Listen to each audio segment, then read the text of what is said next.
Good morning, student. Welcome to our online classes. I'm Pooja Sharma from LPS. Today we will start our chapter number 5. Chapter name is Safety First. Okay, in our previous class we will discuss about we have completed our chapter number 4 and now we will continue our chapter number 5, that is Safety First. In this chapter we will discuss about safety at home and in school and safety on the playground and in the swimming pool. Okay, and safety on the road and what is first aid and how we use it. Okay, कि first aid क्या होता है और हम इसे कैसे use कर सकते हैं. Okay, so let's start. So what is safety? Safety क्या होता है बताएंगे मुझे. What is safety? Safety is the state of being safe. Okay, और नॉट बीइंग डेंजरस. ओके, जब हम किसी भी डेंजर में नहीं होते हैं, किसी प्रॉब्लम में नहीं होते हैं, तो उसे हम क्या कहते हैं? It is a state of being safe, कि हम क्या है? सेफ हैं, सुरक्षित हैं. Okay, so Rohan was running around in the house. जो रोहन था वो अपने घर में दौड़ रहा था, रन कर रहा था. Suddenly he bumped into the furniture and got hurt. See in the picture. Picture में देखिए सडनली क्या हुआ? Bump means टकराना. ओके, वो किससे टकराया? फर्नीचर से. Okay, suddenly he bump into the furniture. ये देखिए यहाँ पे वो टेबल से टकरा गया है एंड क्या हो गया? Got hurt. हर्ट मीन्स उसे चोट लग गई है, इंजर्ड हो गया है वो. Okay, now such an unpleasant event that happens unexpectedly and causes injury is called an accident. क्या बोलते हैं हम इसे? एक्सीडेंट कहते हैं. ओके, किसको बोलेंगे हम एक्सीडेंट? ऐसे इवेंट्स मीन्स अनप्लीजेंट मीन्स जो कि बहुत ही कॉजिंग अनहैप्पीनेस. क्या ये हमारे लिए हैप्पी इवेंट है? हैप्पी, उसे चोट लग गई है, वो हर्ट हो गया एंड देखिए ब्लड निकल रहा है यहाँ पे. ये हमारे लिए हैप्पी इवेंट नहीं है ना. तो ये क्या है? अनहैप्पी इवेंट है. अनहैप्पी घटना है ऐसी जो दैट हैपन अनएक्सपेक्टेडली, मतलब जो सडनली अचानक से होती है. ओके, एंड कॉजेज इंजरी, और उसकी वजह से क्या होता है? हमें चोट लग जाती है. ओके, तो ऐसी unpleasant जो events है that happen unexpectedly and causes injury is called an accident. उसे हम क्या कहते हैं? एक्सीडेंट कहते हैं. Okay, accidents causes pain and suffering. और accident क्या cause करते हैं? क्या होता है एक्सीडेंट की वजह से? Pain and suffering. हमें बहुत ही पेन फील होता है एंड हमें उसकी वजह से सफर करना पड़ता है, बहुत हमें प्रॉब्लम होती है. मान लीजिए आपको चोट लगी है तो आपको एट ए टाइम पेन हुआ, ब्लड आया, लेकिन उसके बाद भी आपको उसे सफर करना पड़ता है. आपको बहुत दिनों तक वहां पे बैंडेज लगाना पड़ेगा. ओके, और पेन भी रहता है आपको, तो आपको सफर करना पड़ा उस एक्सीडेंट की वजह से. ओके, तो accident causes pain and suffering. They occur when someone is in a hurry or careless. और एक्सीडेंट कब होता है? जब कोई पर्सन जल्दबाजी में, हरी मीन्स जल्दी में, ओके, और केयरलेस यानी कि वो क्या होते हैं? लापरवाह. ओके, आपके पेरेंट्स भी आपको बोलते हैं जब आप घर में इधर उधर दौड़ते हैं तो आप क्या होते हैं? या तो बहुत जल्दी में होते हैं, ओके, और आप केयरलेस होते हैं अदरवाइज. ओके, कि हमें चोट लग जाएगी, आप केयरफुल नहीं होते हैं, लापरवाह होते हैं, तो क्या होता है? आपको चोट लग जाती है ना. Now, activity में देखिए, look at the figure below and cross the children who are careless. जो children careless हैं, means वो ध्यान नहीं दे रहे हैं कि उन्हें चोट लग जाएगी, तो ऐसे children के पास में देखिए ये बॉक्स है, यहाँ पे हमें क्रॉस करना है. देखिए यहाँ पे फर्स्ट ये चिल्ड्रन है, अब क्या कर रहे हैं? नाइफ से ट्री की जो ब्रांच है उसे कट करने की कोशिश कर रहे हैं. तो ये क्या है? केयरलेस चाइल्ड है ना, इसे खुद भी हर्ट हो सकता है, इंजर हो सकता है, तो यहाँ बॉक्स में हम क्रॉस करेंगे. ओके, नाउ सेकंड देखिए, यहाँ पे ये गर्ल है, टेबल पे जंप कर रही है, तो ये भी क्या है? केयरलेस बिहेवियर शो कर रही है ना. ये गिरेगी यहाँ से अगर टेबल से, तो इससे क्या हो सकता है? चोट लग सकती है, इंजर हो सकती है. सो यहाँ पे भी हम क्रॉस करेंगे. Okay, because this girl is careless. ये गर्ल भी केयरलेस है.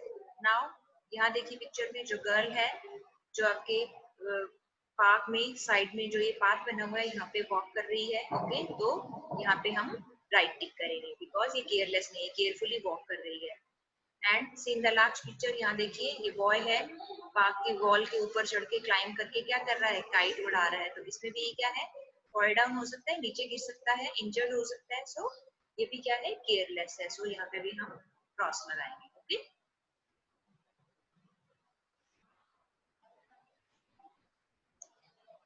Now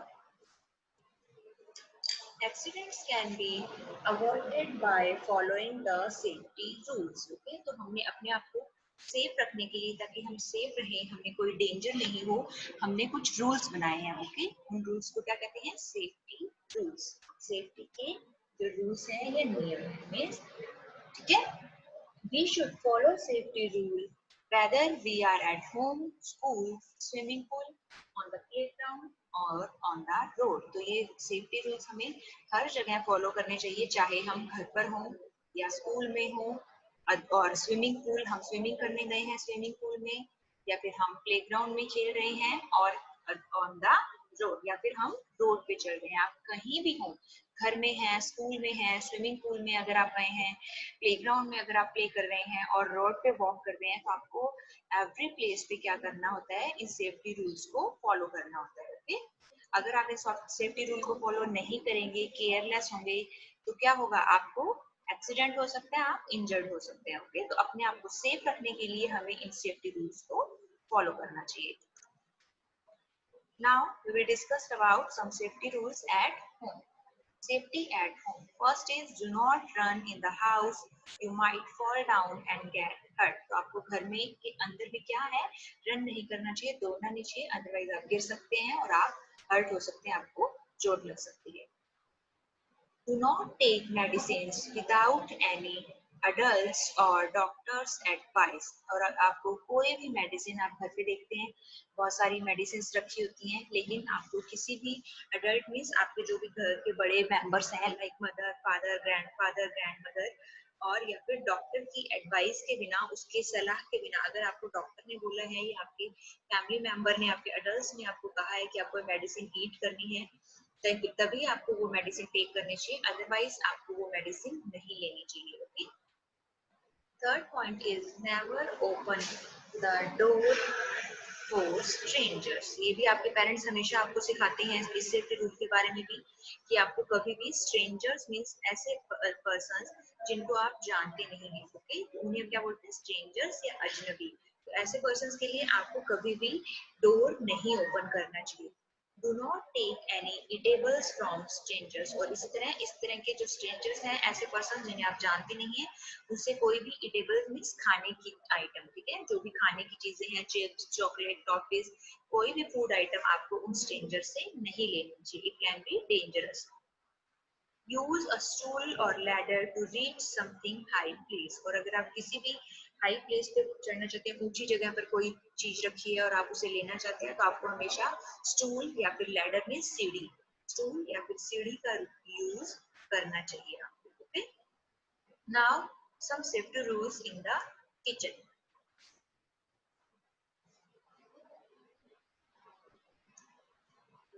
Do not try to light the gas stove in the absence of any adult. आपको किचन में कौन कौन से सेफ्टी रूल्स को फॉलो करना चाहिए, अगर आपके घर पे कोई अडल्ट नहीं है, बड़े नहीं है, तो आपको उनकी एब्सेंस में, जब वो घर पे नहीं है, okay, they are not present at home, तो आपको उस टाइम किचन में जाकर जो गैस स्टोव है आपका, उसे आपको नहीं जलाना चाहिए. ओके. आप सोचे कि हम इसे ऑन करके कुछ गर्म कर सकते हैं या कुछ खाने के लिए हम बना सकते हैं, तो आपको किसी अडल्ट की एब्सेंस में ये नहीं करना है. Okay. In case of gas leakage, open the doors and window to let the gas out. और अगर गैस लीकेज हो रहा है, मीन्स जो गैस सिलेंडर लगा होता है गैस स्टोव में, उसमें से गैस निकल रही है, आपको कुछ ऐसा स्मेल आ रहा है, क्योंकि उस गैस का एक अलग डिफरेंट स्मेल होता है, जिससे आप इजीली आइडेंटिफाई कर सकते हैं कि हाँ, हमारे घर में गैस लीक हो रहा है. तो उस टाइम पे आपको क्या करना चाहिए, आपके जो घर हाउस के डोर एंड जो विंडो है, उन्हें ओपन कर देना चाहिए, ओके, ताकि वो जो गैस है वो बाहर निकल सके. Do not operate any electric appliances and do not light the fire in case of gas leakage. और अगर गैस लीकेज हो रहा है, तो इस कंडीशन में आपको कोई भी जो इलेक्ट्रिक अप्लायंसेज है, यानी कि स्विच ऑन नहीं करने चाहिए, आपको टीवी नहीं चलाना है, और भी जितने भी इलेक्ट्रिक आइटम्स आपके घर पे हैं, आपको किसी भी इलेक्ट्रिक आइटम्स को ऑन नहीं करना है. Okay. And do not light the fire. और उस टाइम आपको आग भी नहीं जलानी है. ओके. अगर आपके घर में गैस लीकेज हो रहा है तो. Synthetic clothes catch fire easily. और जब हम किचन में वर्क करते हैं तो उस टाइम हमें जो सिंथेटिक क्लोथ्स हैं वो नहीं पहनने चाहिए। क्लोथ्स का जब हमने चैप्टर डिस्कस किया था तो हमने डिस्कस किया था कि हमें हमेशा किचन में वर्क करते टाइम कॉटन क्लोथ्स वेयर करने चाहिए, बिकॉज जो सिंथेटिक क्लोथ्स हैं या नायलॉन के जो क्लोथ्स हैं वो फायर को इजीली कैच कर लेते हैं। ओके, तो ऐसे क्लोथ्स पहनकर हमें किचन में वर्क नहीं करना चाहिए। Now safety in the bathroom. Now, safety in the bathroom. Keep the bathroom floor dry. Someone may easily slip on the wet floor. तो हमें जो हमारे बाथरूम्स के फ्लोर हैं, फर्श होता है, अगर हमने बाथरूम को यूज कर लिया है तो हमें उसके बाद उन फ्लोर्स को क्या कर देना चाहिए, ड्राई कर देना चाहिए। ओके, मोप का यूज करते हुए उसे ड्राई करना चाहिए, बिकॉज अगर वो फ्लोर वेट रहेगा तो कोई भी वहां पर इजीली स्लिप हो सकता है गीले फर्श पे। Do not leave soap and shampoo on the floor. Someone might trip over them. और आपको शैम्पू एंड जो सोप है वो भी फ्लोर पे, बाथरूम के फ्लोर पे लीव नहीं करना है, उसे वहां नहीं छोड़ना है, उसे आप अपने प्रॉपर प्लेस पे रखेंगे। Otherwise someone might trip means फिसलना। वहां शैम्पू और सोप अगर फ्लोर पे है तो कोई भी इजीली ट्रिप हो सकता है, फिसल सकता है। Now, safety rules by handling electric appliances. Electric appliances means electric gadget या items हैं जो भी आपके घर में, टीवी, फ्रिज, प्रेस और भी कितने जो भी वॉशिंग मशीन्स हैं, तो इस तरह के जो डिफरेंट इलेक्ट्रिक आइटम्स हैं उस उन्हें यूज करते वक्त आपको क्या सेफ्टी रूल फॉलो करने हैं। Do not touch electric switches and wires with weight hands. तो आपको इलेक्ट्रिक जो स्विच हैं या वायर्स हैं उन्हें आपको वेट हैंड मीन्स गीले हाथों से टच नहीं करना चाहिए। You may get an electric shock. आपको क्या लग सकता है, शॉक लग सकता है। ओके, बिकॉज जो वाटर है वो जब हमारी बॉडी पे टच है, हमारे हाथ गीले हैं, तो जो इलेक्ट्रिसिटी है वो इजीली फ्लो कर सकती है हमारी बॉडी में। ओके, बिकॉज हमारी जो बॉडी है वो भी क्या है, एक गुड कंडक्टर है। ओके, इसमें बैड कंडक्टर क्या होते हैं, जिनमें इलेक्ट्रिसिटी का फ्लो नहीं होता है, लाइक वुड। ओके, बट कुछ ऐसी चीजें होती हैं जिसमें जो करंट है वो इजीली फ्लो कर जाता है, तो हमारी जो बॉडी है वो भी गुड कंडक्टर है, तो हमें इलेक्ट्रिक शॉक लग सकता है, बिजली का झटका लग सकता है। If a person get an electric shock immediately switch off the main source. और अगर किसी पर्सन को इलेक्ट्रिक शॉक लग भी गया है तो आपको उस टाइम क्या सेफ्टी रूल फॉलो करने हैं, आपको उन्हें टच नहीं करना है कि इनका हाथ यहाँ स्विच पे चिपक गया है या इन्हें इलेक्ट्रिक शॉक लगा है तो हम अपने हाथ से इनके हाथ को दूर कर सकते हैं। अगर आप ऐसा करने की ट्राई करेंगे तो आपको भी इलेक्ट्रिक शॉक लग जाएगा। ओके, तो आपको सबसे पहले क्या करना है, आपके घर का जो मेन स्विच है जहाँ से आपके पूरे घर में इलेक्ट्रिसिटी की सप्लाई हो रही है, आपको उस मेन स्विच को ऑफ करना है, ताकि जब इलेक्ट्रिसिटी की सप्लाई नहीं होगी तो जो इलेक्ट्रिक शॉक उन्हें लग रहा है वो भी रिमूव हो जाएगा। ओके, तो आपको अपना जो मेन स्विच है उसे आपको ऑफ करना चाहिए। Now safety at school. School में हमें कौन सा सेफ्टी रूल फॉलो करना चाहिए, डू नॉट रन अप और डाउन द स्टेयर्स। स्टेयर्स में सीढ़ियां। ओके, तो हमें सीढ़ियों पर ऊपर की तरफ या नीचे की तरफ, जब हम सीढ़ियों पे स्टेयर्स पे जाते हैं तो हमें रन नहीं करना है, भागना नहीं चाहिए, अदरवाइज क्या होगा, you may fall down and cause injury to yourself and others. तो उससे आप गिर जाएंगे और आपको खुद तो आप इंजर्ड होंगे ही, आपको खुद को तो चोट लगेगी, लेकिन आपके साथ जो आपके फ्रेंड्स हैं, क्लासमेट्स हैं, जो आपके साथ स्टेयर्स पे जा रहे हैं, उन्हें भी चोट लग सकती है, वो भी इंजर्ड हो सकते हैं। तो आप अपने साथ साथ दूसरों को भी इंजर्ड कर सकते हैं, इसलिए आपको स्टेयर्स पे रन नहीं करना चाहिए। Now second point is do not climb on desk और benches, you might fall down. Desk पे या बेंचेस पे भी नहीं क्लाइंब करना है, चढ़ना नहीं चाहिए, उन पे जंप नहीं करना चाहिए, अदरवाइज आप गिर सकते हैं एंड इंजर्ड हो सकते हैं। Third is do not lean on और slide down the benches. Benches क्या होती है, लीन मीन्स होता है झुकना। ओके, तो आप जो benches means railing. Okay, stairs पे जो रेलिंग लगी होती है साइड में आपको सपोर्ट करने के लिए, ताकि आप गिरे नहीं, आप उसे पकड़कर अपस्टेयर्स या डाउनस्टेयर्स जा सकते हैं। तो आपको जो रेलिंग है उस पे स्लाइड भी नहीं करना होता है बैठकर। ओके, और आपको उस पर झुकना भी नहीं होता है। ठीक है, आप कहीं उस पे झुक कर देखना चाहिए कि नीचे क्या हो रहा है, या लेफ्ट साइड में क्या हो रहा है, राइट साइड में क्या हो रहा है, इसलिए आपको जो रेलिंग है उस पर झुकना नहीं है एंड स्लाइड भी नहीं करना है। Okay, now safety on the playground and in the swimming pool. अब आपको स्विमिंग पूल में एंड प्लेग्राउंड में कौन से सेफ्टी रूल फॉलो करने चाहिए? First is do not fight while playing, follow the rules of the game. आपको खेलते वक्त फाइट नहीं करनी चाहिए, अपने फ्रेंड से लड़ाई नहीं करनी चाहिए and follow the rules of the games. कुछ गेम्स के एवरी गेम के क्या होते हैं, कुछ न कुछ रूल्स होते हैं, तो आपको फाइटिंग नहीं करना चाहिए और जो गेम्स के रूल हैं उन्हें फॉलो करते हुए प्रॉपर तरीके से गेम को प्ले करना चाहिए। Do not play rough game. Also, do not play with sharp and pointed object. Do not play rough games means आपको एक दूसरे को धक्का देते हुए, पुश करते हुए, पुल करते हुए इस तरह रफली नहीं खेलना है। एकदम आराम से इजी वे में आपको प्ले करना चाहिए एंड प्ले करते वक्त आपको जो शार्प एंड पॉइंटेड तीखी जो चीजें हैं लाइक सीजर है, नाइफ है, निडल है, ओके, इस तरह के कोई भी जो शार्प एंड पॉइंटेड ऑब्जेक्ट्स होते हैं उनका यूज नहीं करना चाहिए प्ले करते वक्त, अदरवाइज यू गॉट इंजर्ड, आपको चोट लग सकती है। Always swim in the presence of an adult. और आपको हमेशा स्विमिंग करते वक्त किसी जो आपके जो भी फैमिली मेंबर्स हैं या आपके कोच हैं उनकी प्रेजेंस में आपको स्विम करना चाहिए। देखिए पिक्चर में आपको दिखाया हुआ है, यहाँ पे उसके फादर या जो भी उसके कोच हैं उनको क्या कर रहे हैं, उस चाइल्ड को वॉच कर रहे हैं। तो इसी तरह आपको भी हमेशा अडल्ट की प्रेजेंस में ही स्विम करना चाहिए। Do not jump into the pool if you do not know swimming well. और आप अगर अच्छे से स्विमिंग करना तैरना नहीं जानते हैं तो आपको स्विमिंग पूल में जंप नहीं करना चाहिए। ओके, ये सोचकर कि मैं ट्राई करता हूँ या मेरे दूसरे फ्रेंड्स स्विमिंग कर रहे हैं तो मैं भी उनके साथ सीख जाऊंगा। ओके, ऐसा नहीं होता है, आपको पहले उसके लिए किसी अडल्ट या कोच से स्विमिंग की ट्रेनिंग लेनी पड़ती है, उसके बाद ही आप स्विम कर सकते हैं। So do not jump in the pool if you do not know swimming well. अगर आप स्विमिंग नहीं जानते अच्छे से तो आपको पूल में नहीं स्विम जंप करना है। डू नॉट पुश और pull anyone into the pool and आपको किसी भी अपने फ्रेंड को पुश नहीं करना चाहिए पूल में, धक्का नहीं देना चाहिए या फिर पूल में से उसे खींचने की, बाहर निकालने की, पुल करने की भी ट्राई नहीं करना चाहिए। इससे आप भी इंजर्ड हो सकते हैं, डैमेज हो सकती है कोई एंड आपके फ्रेंड्स हैं वो भी इंजर्ड हो सकते हैं। ओके, तो आपको पूल में किसी को भी पुश नहीं करना है एंड पुल नहीं करना है। Now, safety on the roads. First is always walk on the footpath. If there is no footpath, walk on the right side of the road so that you can see the traffic coming. Okay? आपको हमेशा कहाँ walk करना चाहिए? Walk road के sides में जो footpath बने होते हैं पेडिस्टेरियंस के लिए, पैदल चलने वालों के लिए वहाँ पे एक पाथ बना होता है जिसे हम फुटपाथ कहते हैं।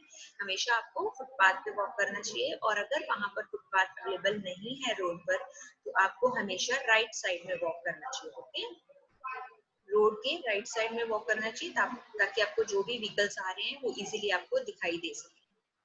Always cross the road at the zebra crossing. देखिए पिक्चर में ये जो चाइल्ड है ये इस तरह की व्हाइट एंड ब्लैक स्ट्रिप जो बनी होती है रोड पे, इसे हम क्या कहते हैं? Zebra crossing. ओके, तो इस जेब्रा क्रॉसिंग से ही आपको ऑलवेज रोड क्रॉस करनी चाहिए। Always follow the traffic lights. हमें ट्रैफिक लाइट्स फॉलो करनी चाहिए। ये देखिए, ये इसे हम क्या बोलते हैं? Traffic signal. ओके, ये हमारे लिए क्या है? सिग्नल होते हैं जो हमें रोड पे चलते टाइम इन सिग्नल्स को वॉच करना होता है। यहाँ पे इस ट्रैफिक जो सिग्नल है यहाँ पे 3 कलर की ट्रैफिक लाइट लगी होती है। Okay, red light, yellow light and green. ये ऑन होती हैं डिफरेंट डिफरेंट टाइप के। समटाइम्स के लिए यहाँ पे आपको रेड लाइट ग्लो करती हुई जलती हुई दिखेगी, देन फिर कुछ सेकंड्स के लिए येलो लाइट ग्लो होती है and then green light. Okay, इन लाइट्स के कुछ मीनिंग्स हैं। ओके, रेड लाइट का क्या मीनिंग है? Red light says stop. अगर रेड लाइट ऑन है तो आप उसका क्या मीनिंग है कि आपको स्टॉप होना है, रुकना है। सभी व्हीकल्स के लिए ये एक इंडिकेशन होता है। ओके, सिग्नल होता है। येलो लाइट से वेट एंड येलो लाइट अगर ऑन है इट मींस आपको क्या करना है? वेट करना है एंड ग्रीन लाइट से गो। और अगर ग्रीन लाइट ऑन है यहाँ पे इट मींस गो, तो आप वहां से जा सकते हैं। ओके, डू नॉट प्ले और रन ऑन द रोड। हमें रोड पर रन नहीं करना चाहिए एंड प्ले नहीं करना चाहिए। ओके, अदरवाइज एक्सीडेंट हो सकता है हमारा।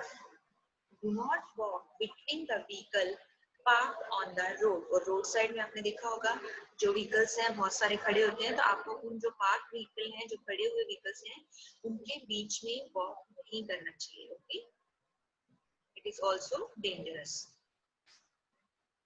Now Let's recall. There are some statements.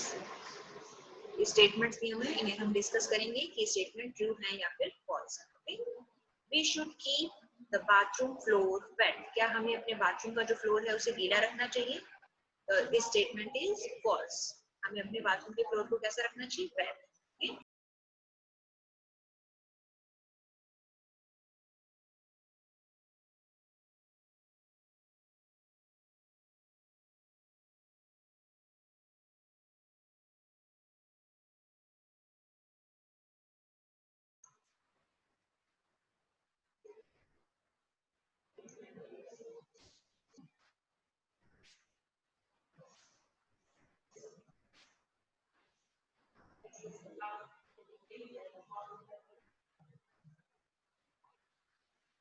We should keep the bathroom floor wet. The statement is false. Okay. Second one is we should not light the gas stove in the presence of an adult. हमें जो gas stove है वो adult की present में नहीं जलाना चाहिए, बल्कि ऐसा हमें करना चाहिए. Okay, so this statement is also false. Now third one is we should touch electric plugs with wet hands. क्या हमें जो इलेक्ट्रिक बिजली के जो प्लग्स हैं उन्हें गीले हाथों से टच करना चाहिए? No. So this statement is false. Last one is we should not play rough games. We should not play rough games. Okay? हमें रफली गेम नहीं खेलना चाहिए, अपने फ्रेंड्स को पुश नहीं करना चाहिए, पुल नहीं करना चाहिए. So this statement is true. Now last one is we should not fight while playing. हमें खेलते वक्त प्ले करते वक्त फाइट नहीं करनी चाहिए, अपने फ्रेंड्स के साथ में लड़ाई नहीं करनी चाहिए. Okay? This statement is true. Now, next is